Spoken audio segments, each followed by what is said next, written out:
Welcome to By Seat and By Saddle, seeing North America by car and by motorcycle. After our retirement in 2011, my wife Sue and I made a number of road trips around North America, taking pictures of what we saw and recording what we did. Thinking our experiences might be useful to others planning similar road trips, we decided to preserve and share our travel diaries. We had a great little Suzuki motorcycle that we rode around home, and if we wanted to explore roads far from home, we carried it on a tiny Canadian snow bear trailer.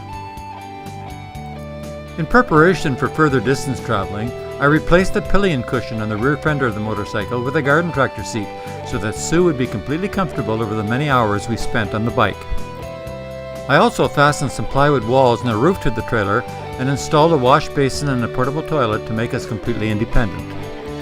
We towed the trailer and motorcycle with the small 1.8-liter Pontiac Vibe. We folded down the rear seat in the Vibe, a great feature in that car, and added a foam mattress. With a small fan, a hanging light, and a laptop, we were as cozy and comfortable as sleeping in a mini motel.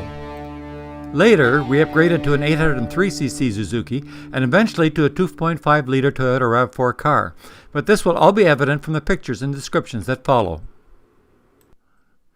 This is the story of one of our trips. A trip we took in March and April of 2014. After traveling straight south as far as Cincinnati, Ohio, we took a more diagonal route across Kentucky, Tennessee, and Texas, and then continued on into New Mexico and Arizona. After exploring these most interesting wild western states, we turned around and made our way east to Alabama, where we turned north and headed home. So come on and travel with us. We will take you along with words and photographs. It's a pleasure to share them with you. The current story is divided into parts, and the part that follows is part 1. We have made a list of the things we saw in part 1, but also added the things we saw in the remainder of the trip, but which remain to be uploaded. Note that you can stop the video at any time for a closer look at any picture. We departed early Saturday morning and crossed into Port Huron, Michigan, hoping to reach a better climate before the weather gods realized we were gone. However, in Ohio, we were hit by sleet, snow, and torrential rain. We did get through it, and were grateful to reach Kentucky and a comfortable motel in Florence. The second day, we continued hurrying south across Kentucky, with no stops except for one in Central City, Kentucky, which is associated with two great musical artists, the Everly Brothers. We didn't know that Kentucky had a claim on the origin of their great music. Of course, both are gone now, Phil in 2014 and Don in 2021. However, their memory is still celebrated here, and they have since also added life-size bronze statues of the pair in the city's festival square. Determined to cover a lot of distance quickly, we doggedly stuck to driving, and finally called it a day in Blytheville, Arkansas. Our grand total of pictures to that point was only 2. The evening of the following day found us just outside Dallas, Texas, in a suburb called Garland, where we spent the night in the Best Western Lakeview Hotel, which we found really pleasant. Our evening entertainment was supper at a Whataburger and shopping at a nearby Bass Pro store. The store had displays that were so impressive we thought they could actually have charged admission to see them. On day 4 we took Highway 30 and then continued west on Interstate 20 past Abilene. The Texas countryside west of Abilene became increasingly desert-like as we proceeded west and south. Just outside Odessa, Texas, we noticed a sign for a meteor crater, so we stopped for a look. In this area, there are actually a number of craters that were created by a shower of nickel-iron meteors a little over 60,000 years ago. That's like yesterday in the time scale of meteor crashes on Earth. The area shown behind me is the main crater, which has a diameter of about 550 feet, and if you look closely, has a definite rim that looks like a low rock wall. The signs beside the crater were a bit faint, but explained that the meteors originated in the asteroid belt between Mars and Jupiter. The main crater was originally about 100 feet deep. Over time, it has filled to its current depth of about 6 feet, or 15 feet at its lowest point. The cross-section of the crater was established by an 8 by 12-foot shaft drilled down to 165 feet. This sign got us thinking that the path through the crater probably wasn't all that interesting anyway, so we skipped it. Wikipedia explains that over 1,500 meteorites have been found in the surrounding area, the largest of which weighed about 300 pounds. These 2 pictures, taken in the little museum beside the crater, show a 70-pound fragment. Interestingly, there are a variety of fragments available for sale in the museum. Odessa meteorites can also be purchased online, just by Googling Odessa meteorites for sale. The distance from Odessa to the town of Monahans is only 35 miles, so we decided to spend that night at Monahans Sandhills State Park. First, however, we picked up supper at Bush's Chicken in Monahan, which had the biggest pieces of chicken we had ever eaten. Texas chickens, I guess. The sand dunes in the state park were really quite awesome. The park ranger said they ran 260 miles north-south and were 60 miles wide.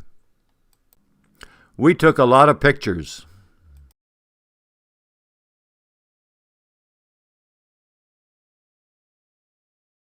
We didn't see any wildlife, but did notice these very distinctive tracks. They must have been made by a roadrunner because their unique X shape makes it hard to figure out which way the roadrunner is going. Wikipedia says that these footprints were considered sacred symbols by indigenous tribes because they concealed the bird's direction of travel and confused evil spirits. The tracks of the roadrunner are confusing because their feet are zygodactyls, meaning 2 toes point forward and 2 toes point backward.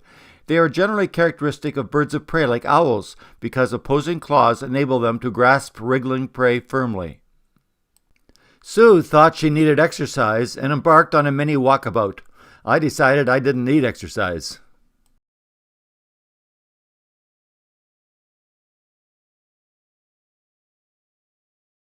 The park ranger warned us of a big windstorm coming our way. High winds and sand sounded to us like a bad combination, so we packed up and again headed west. It was now April 2nd and day 5 of our trip. About an hour's drive west of Monahans, Interstate 20 merges with Interstate 10, the big intercontinental highway from Jacksonville, Florida to Los Angeles, California. Interstate 10 collides with the Rio Grande River at the Mexican border, a few miles out of Fort Hancock. Then it turns northwest and, hugging the border, runs up to El Paso. The countryside is ruggedly beautiful along this stretch, and we took pictures as we drove without recording exactly where we were or why we took them. We will return to this region again on our return. We again found a couple of old buildings interesting, as well as 2 nicely maintained Catholic country churches. Some viewers may recognize them, but unfortunately we can't remember where they were. Crossing the state line into New Mexico, we continued following the Rio Grande north and upstream. We reached the little town of Truth or Consequences, which got its name from the game show that was hosted for a while by Bob Barker. There we camped for 4 nights at the largest state park in New Mexico, Elephant Butte Lake State Park. While most of the Rio Grande River at this time was mostly a dry and dusty riverbed due to the prolonged drought, the Elephant Butte Dam, 5 miles upstream of Truth or Consequences, kept water levels up in the reservoir. The reservoir's surface area is about 36,500 acres and provides electrical power, irrigation for agriculture, and recreational fishing. Truth or Consequences is only 156 miles from the White Sands Missile Range, our next destination. The scenery was superb, as shown by this picture taken through the car window as we drove. We were looking forward to seeing some actual missiles. The White Sands Missile Range Museum is inside the White Sands Military Facility. It is an active facility, and photographs were generally not allowed. Fortunately, however, photographs of the museum displays were okay. Apparently not everyone is allowed entry, but luckily with our Canadian passports we were acceptable. The museum provided a self-guided walk through the missile park and a building containing an actual German V-2 rocket from World War II. There was also a building of exhibits that we did not go through. This is a WAC Corporal, the first missile type launched at White Sands. They were designed to carry instruments and test rocket boosters and controls, as well as to provide operating experience for the staff. They were the first missiles to reach hypersonic speeds, which is very much faster than the speed of sound. The picture in front of the missile shows Jack Benny on the missile sitting in a horse's saddle. Anne Blythe seems appreciative of Jack's humorous antics. The Redstone missile was a direct descendant of the German V-2 rocket and developed by a team of German rocket engineers under Wernher von Braun. Modified versions of this missile launched America's first orbiting satellite and also carried America's first astronaut, Alan Shepard, into space. This unit was 69 feet long, 70 inches in diameter, and could fly 200 miles. The Hound Dog missile was a supersonic jet-propelled missile that could carry a nuclear weapon over 500 miles. It was 43 feet long, 28 inches in diameter, and was built until 1963. It was a forerunner of the cruise missile, a picture of which was included in one of the other trip diaries. The Lance missile was a short-range missile that could be moved and launched from the self-propelled tank-like launcher that is shown behind the missile. The launcher carried 1 Lance missile, but by transferring additional missiles from an auxiliary vehicle, could fire about 3 missiles per hour. The Lance missile was 20 feet long, 22 inches in diameter, and had a range of 75 miles. The TOW missile is a small anti-tank missile that is launched from a tube. It is guided by a wire on a spool in its tail that unravels as it flies. The 4 forward stabilization wings spring out as the missile leaves its tube, followed by the 4 tail control fins. Wikipedia indicates updated versions are still used in current conflicts. The unit shown is 48 inches long, 6 inches in diameter, and weighs 42 pounds and has a range of 10,000 feet. The Lark missile was developed in World War II to intercept Japanese kamikaze suicide bombers and was guided by radio command. However, the war ended before it was used. It was 14 feet long, 25 inches in diameter, and could fly 700 miles per hour. The HIBEX, or High Boost Experiment Missile, was created to investigate high acceleration problems for the development of anti-ballistic missiles. It could reach Mach 8 within 2 seconds of launching. It was 16 feet long, 3.6 feet in diameter, and could fly 1.6 miles per second, which is over 5,700 miles per hour.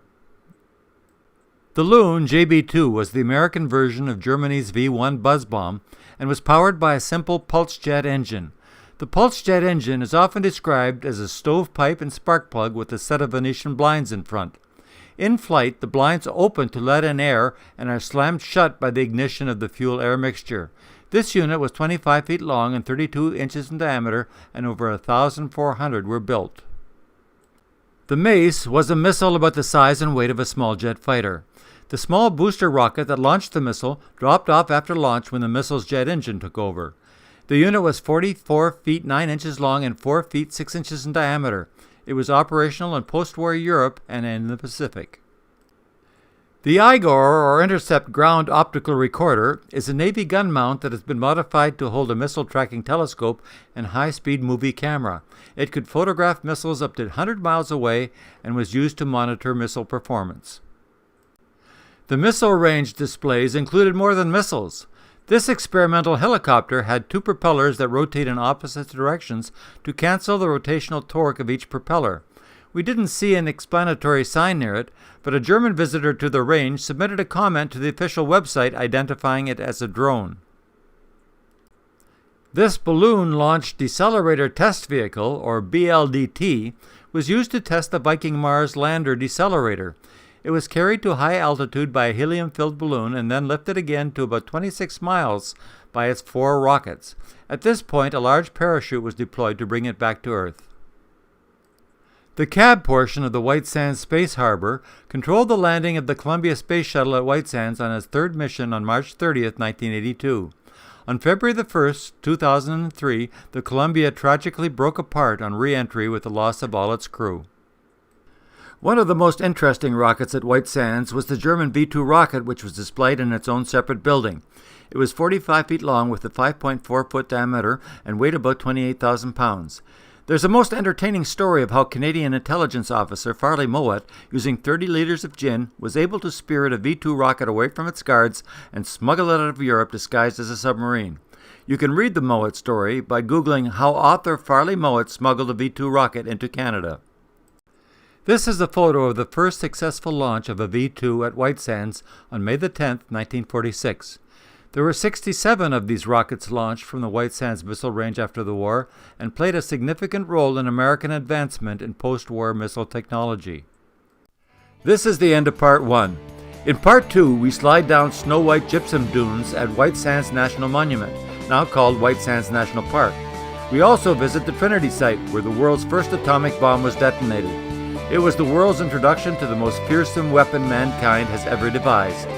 We also visit the Very Large Array, a facility belonging to the National Radio Astronomy Observatory that has been used to study our Milky Way galaxy and investigate radio emissions from space.